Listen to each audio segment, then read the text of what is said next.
대표님 어제 진짜 큰일이 있었어요. 광주에 도서관이 붕괴돼서 들었어요. 네 분이 실종 상태시고 분명히 막을 수 있던 사고라고 제가 생각이 돼서 CCTV부터 같이 보면서 영상을 보면서. 네네네. 저쪽 좌측에 무너지는 영상이네요. 네네네. 어떡해. 와, 주저앉았네.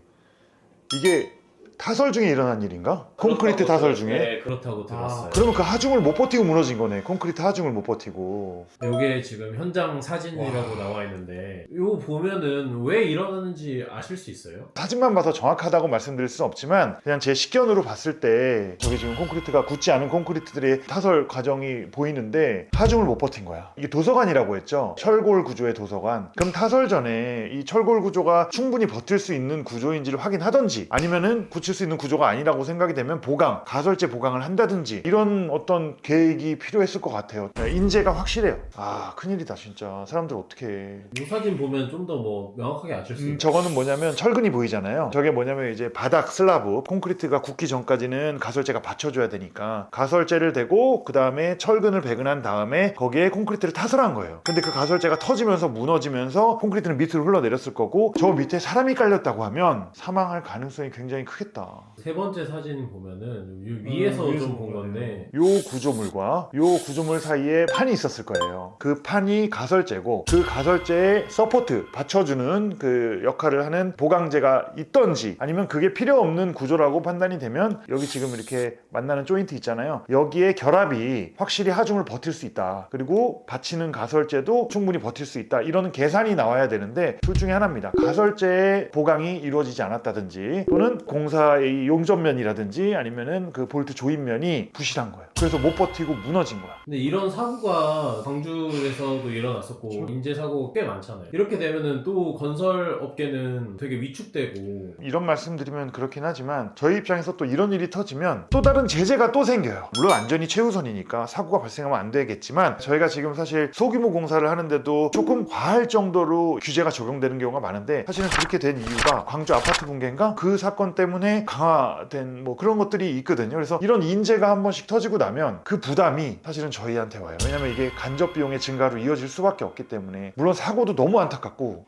너무 걱정되는데 실무적인 걱정도 실질적인 걱정도 되는 게 현실이네요. 그리고 사람들이 많이 얘기가 나오는 게 도서관 공사가 하도급 문제가 엄청 심했다고 이런 거는 계속 문제가 됐었는데 왜 아직도 안 없어지는 걸까요? 이게 사실은 예전부터 이렇게 이슈가 됐던 거고 민간에서도 마찬가지인데 관공서에서 더 많아요. 예를 들어서 100원의 낙찰을 받았어. 그럼 나 10원만 주고 네가 90원에 알아서 남겨 먹어. 그랬더니 90원을 받은 사람이 나 이거 10원만 주고 80원에 네가 알아서 하도급에 또 제하도급. 그래서 이거는 법으로 엄격하게 금지하고 있음에도 불구하고 그냥 자기들끼리 아름아름하는 그런 시장 형태가 있는 것이 현실이에요. 근데 이걸 실질적으로 제재를 하기가 쉽지는 않지. 그러면 결국에 100원에 받은 일을 80원에 거기에 이윤까지 남겨야 되는 마지막 제하도급 받은 회사는 기술자의 기술이 좀 부족한 저렴한 기술자를 써가지고 일을 시킨다든지 또는 가설재가 됐던 본자재가 됐던 그 자재를 좀 줄여서 이윤을 조금이라도 더 남기려고 한다든지. 관공서에서 이런 제하도급 문제가 발생된다고 하면 일반인들 입장에서는 나란 일도 이렇게 하는데 일반 시공사는 좋은 시공사를 어떻게 골라야 될지 모를 것 같은데 좋은 시공사를 고르는 방법이 있을까요? 그거는 정말 신뢰예요. 근데 그게 눈에 보이지 않는 신뢰잖아요. 어떤 걸 보면 알 수 있다. 이런 게 사실은 쉽지가 않고요. 그나마 그래도 좀 팁을 드린다면 저희 규모 사업에서 일하는 사람의 그 관리자가 그 회사에 근무한 지 얼마나 됐느냐. 오랫동안 그 회사에 근무했던 사람이 현장 소장으로 들어온다면 제하도급 내리지 않았을 가능성이 굉장히 커지겠죠. 근데 무조건 또 그렇다고 볼 수는 없어요. 왜냐하면 신규 현장이 새로 생겼을 때 사람을 채용해서 새롭게 일을 시킬 수도 있는 거잖아요. 아무튼 그런 게 팁이 될 수는 있고 또 한 가지 팁을 드리면 한 소장이 A 현장을 관리하면서 B 현장까지 관리를 하는 일이 없도록 하는 게 또 굉장히 중요한 것 같아요. 그렇게 하게 되면 아무래도 관리를 좀 덜하게 되고 문제가 생기고 그 다음으로는 자금 관련인데요. 저희 회사 같은 경우에는 현장별로 통장 관리를 따로 해요. 그래서 통장이 20개가 넘어. 다른 업체가 다 그런지는 모르겠지만 간혹 A 현장, B 현장, C 현장을 동시에 일을 하는 회사가 A 현장, B 현장, C 현장의 통장을 같이 해. 그냥 공사하다가 결국에 어디선가 동맥 경화가 일어나면 세 개 중에는 어디 하나는 멈춘다든지 이렇게 잘못되는 경우가 많거든요. 그래서 그런 자금 관리를 정확히 하는 게 또 많이 중요하지 않나.